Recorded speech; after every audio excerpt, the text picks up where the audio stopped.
Hi, I'm Nairy, and in this video I'll be taking you through the cheese method that I use for the Yama Contract of Glyphic Attenuation fight.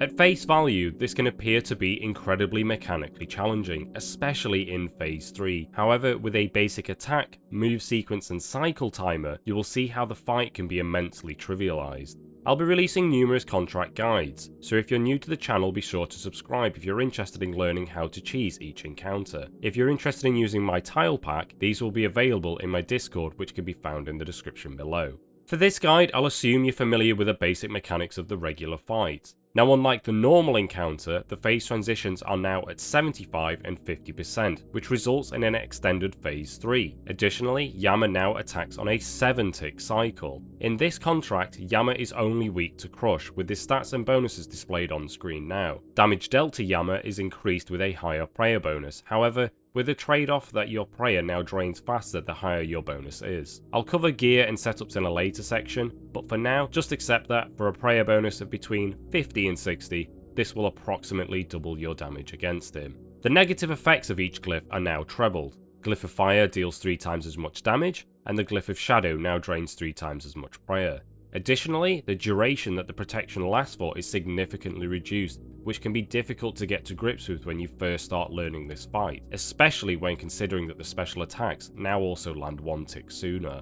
Yama will now also only do 2 attacks before using either his special attacks or spawning void flares. With an increased special attack and flare spawning rate, this also means that the shadow waves and fire streaks spawn at a faster rate. Considering all of this, there is quite a lot to take in, with the fight feeling quite intense for how protracted it is. However, with enough practice, you'll begin to become accustomed to the pace of the fight. With the changes to phase 1 and 2 covered, let's now move through it together. At the start of the fight, you'll want to use 2 hammer specs to hit his 145 defense cap. Attack once, then move over to the first glyph. In this contract, when stepping onto the fire glyphs, wherever possible, you will want to be maximizing the distance that Yama is to the glyph, as the further he is away, the less damage it deals as you step on it. Over the course of the fight, due to the high glyph usage rate, the damage can stack up considerably and use up vital food supplies needed for the more challenging aspects of the fight later. Here, Yama has spawned void flares, which can only happen when a shadow glyph is the next special in the cycle. Quickly kill off the void flare and wait for the shadow special to cast. Then just before it lands, move onto the glyph to absorb the special, an exploding shadow flare just 2 ticks later. It will take some practice to get the timing right on this, but an easy cue to follow is that just as Yama's axe moves back to its resting position, step onto the glyph. Tick-wise, this is an 8-tick sequence. The special is cast on tick 1, so be on the glyph on tick 5, damage lands on tick 6, and the explosion happens on tick 8. During phases 1 and 2, you'll want to be using the glyphs in the pattern shown on screen now. This will allow you to position yourself between Yama and the next glyph in the cycle, so that as he uses his special attack, he will remain static and allow you to activate the fire glyphs at a maximum distance. For the shadow glyphs, it is fine to have Yama next to these, as you will have ample prayer supplies for the fight, so in this instance you want to make sure that you are within 2 tiles or a 1-tick move to the glyph, so as not to miss time soaking damage from the shadow specials and void explosions. Continue to repeat the glyph usage with specials and flares, dodging attacks until you reach 75%. During the transition phase, the fire missiles spawn more frequently from the Judge of Yama and in higher quantities. Once you're on the platform, dodge the 3-tick double bombs, stepping under where possible, and using this time to top up your stats for the next phase. Get into the habit of always using this opportunity to recast Mark of Darkness for another 5 minutes, just in case you forget to do so later. Be sure to use Death Charge on cooldown during each phase, especially in phase 1 and the first transition phase, as you want to start phase 2 with as close to 100% spec energy as possible, due to the potential for phase 2 to drag on, and this increases the opportunity risk of making a mistake, so you want to dump all of your specs into Yama during phase 2. As you did previously, continue to alternate the top 4 northernmost glyphs, dodging the shadow waves and fire streaks as necessary. It is important to be even more mindful of these here, as the quantities have now increased, which can make timing specials and soaking even more difficult. I use the purple tiles I have marked to help dodging the shadow waves, and for the fire streaks, be sure to not tunnel vision on timing the shadow soak, as a single streak hidden on the boss can many a time catch you when you least expect it and lead to a quick death. Unlike in Phase 1, for the meteors you will need to move ahead of time to the fire glyphs due to your run energy being switched off and previous pathing cancelled. If you can meteor skip, this can make things easier during this phase, however it is not necessary. The reason you want to use these top two glyphs as opposed to the bottom sigil glyph is due to the instances like this, where your run energy can reactivate and skip as normal instead of walking to skip on the lower glyphs, which can be more challenging. If you find that you can't reliably skip both of the shadow waves after each meteor, it's fine to just eat through this. Just make sure that you time the eats correctly and commit to it skipping at least one of them.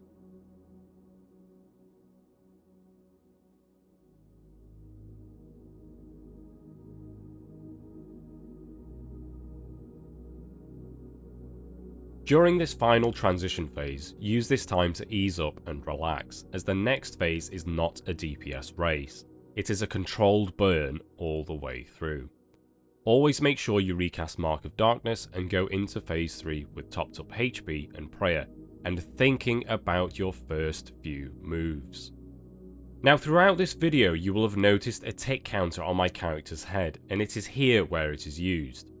Phase 3 operates on a 70 tick cycle, with Yama's attacks, shadow crashes, shadow waves, skips, and void flares spawning, all happening on the exact same ticks throughout the cycle of every fight of every day.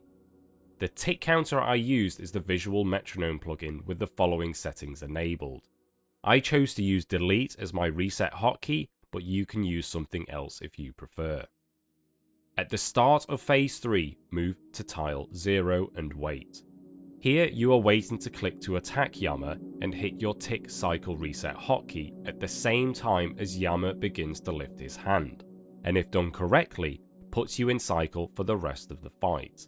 I'll cover the attack moves in a short while, but first it's important to cover a few basic elements and tips for phase 3. Your home tile is always the yellow tile marked with a 0.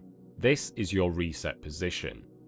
Shadow crashes spawn on tick 1, 22 and 50, so it is on these ticks which you will be clicking to attack Yama during phase 3, in addition to the odd swing and shadow skips. It is only on the second shadow crash that you need to shadow wave skip, as long as you attack on tick 22. You will always skip over the shadow wave and place the shadow crash correctly. Considering this, the first shadow wave in the cycle will always move through the middle, with the second and third shadow waves either moving through the left, middle or right positions. So with this in mind, on the second shadow crash, you can always know with certainty that the middle is safe to use for shadow skipping after attacking. Although not something to focus on at first, you will also notice that Yama will use the same style of attacks on the same ticks for that rotation. So for example, in this fight, you will notice that Yama uses a flame attack on tick 22 with his shadow crash, and the same goes for the rest of the fight. But it is just a small thing to remember, as it's one less thing to predict for your fight. Knowing which it is just dependent on which Yama's first auto attack is. It will seem random until you notice it. Now let's move on to attacking Yama during phase 3's shadow crashes. As the crash orientation is random, it's up to RNG to decide which of the two attack combinations you use. Although you can opt to attack through each combination, I chose only to attack when the first crash orientation was vertical, and use the horizontal orientations to top up my stats and gather my thoughts for what's to come next. I'll cover the vertical orientation here as it's the easiest one to master. From the yellow tile 0, in this combination you want to attack Yama on ticks 1, 22 and 50. As soon as you see your attack animation, click to move to tile 2, wait to attack, then immediately move to tile 3 and instantly click to attack Yama again when you reach tile 3. Once you have attacked, instantly move to tile 4 and wait to attack again. Once you have hit Yama, just move back to tile 0. You will notice that as your character reaches tile 3, Yama will do an auto attack. You will want to make sure that just as you reach tile 4, you are switching your prayer to the correct style. Additionally, as you're waiting on tile 4 for your attack swing, if appropriate for where you are in the 70 tick cycle, look over to the entrance of the room to spot which side of the shadow waves are spawning through, and be ready to move to the correct tile.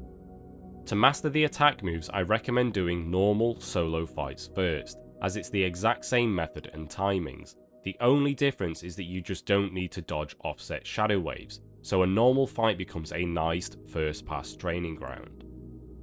Once you have these essential moves down, coupled with the knowledge of the 70-tick cycle, the fight becomes significantly easier, so the only real tips I have left to add are to only attack when you see the shadow or fire animations on your player. Break the habit of trying to maximize DPS uptime. This will just mess everything up if you get melee hits and spawn a Void Flare. Always spec the Void Flares with your Purging Staff to minimize tick loss and keep you in cycle for the next Shadow Crash at tick 1. If you find that you're getting hit on tile 4 from the Shadow Crash splash damage, it's because you have messed up and you are a tick late. Just step backwards to this tile to avoid the splash damage, then work on getting back into sync of the 70-tick cycle. Always commit to the vertical Shadow Crash by attacking to move to tile 1, then clicking to tile 2 if it turns out to be a horizontal crash. Just bail out and move to the horizontal crash cycle if you really want to eke out every bit of damage. In the end, just focus on trying to keep calm and keep yourself in the cycle, thinking about what's coming up next, as before you know it, it's already there. For the gear part of this video, this is the setup I chose to use. You can opt to use a higher prayer bonus armor such as the Sunfire Fanatic set. I just preferred to use the Inquisitor set as I could reliably land 2 hammers, which resulted in what felt to me to be similar DPS, just that it was more consistent due to the higher number of successful hits. I highly recommend bringing a Blood Fury over a Dragonbone Necklace, as this helps to manage the attrition rate of your health during the fight also. If you don't have access to Echo Boots, Devout Boots are just fine, as is a Ring of Suffering if you don't have a Ring of the Gods. The overall DPS will be slightly lower due to the lower prayer bonus, but the extra chip damage will help offset that.